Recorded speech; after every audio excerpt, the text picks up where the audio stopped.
आज सब लोग बोलता है गोबाग्रा, अरे बिना पावर का क्या होगा, बिना पावर का क्या होगा। त्रिपुरा साहब के पास पावर है। आज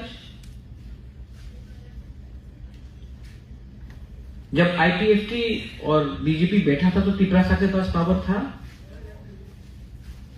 जब कम्युनिस्ट था तो त्रिपुरा साहब के पास पावर था। जब क्यूजेएस और कांग्रेस था तो त्रिपुरा साहब के पावर था। 5-6 लीडर के पास पावर था, 5-6 लीडर के पास। बात करना है तो दोहा के बारे में बात करो, कम्युनिटी के बारे में बात करो। 5 लीडर को मंत्री बनाने से कुछ नहीं मिलेगा, कम्युनिटी को कुछ देना पड़ेगा, तभी आगे कुछ सोल्यूशन मिलेगा। महाराजा वीर विक्रम यहां में है।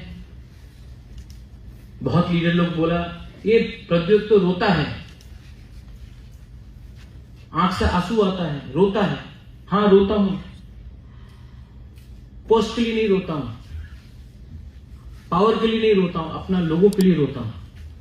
वो राजा जिसके आंख में आंसू नहीं अपना देश के लिए, वो क्या राजा है? लेकिन डर के नहीं रोता। किसी ने बोला कि कब तक दादा को बेचोगे, कब तक बाप को बेचोगे? मेरा बाप, मेरा दादा, उनका बाप और उनका दादा को तो नहीं बेच रहा हूं ना, मैं अपना बाप और अपना दादा के बारे में बात कर रहा हूं। और मैं बात करूंगा क्योंकि महाराजा वीर विक्रम ने त्रिपुरा का संविधान हिंदुस्तान के संविधान से पहले लाया। महाराजा वीर विक्रम ने आधुनिक त्रिपुरा का कल्पना किया। पंच त्रिपुरा भी महाराजा त्रिपुरा ने बनाया। जो जमीन रिजर्व हुआ वो भी महाराजा वीर विक्रम ने किया। आप लोग ने क्या किया? आपने कहा कि आपने एयरपोर्ट का नाम महाराजा के ऊपर किया, आपने हटाने का भी काम किया।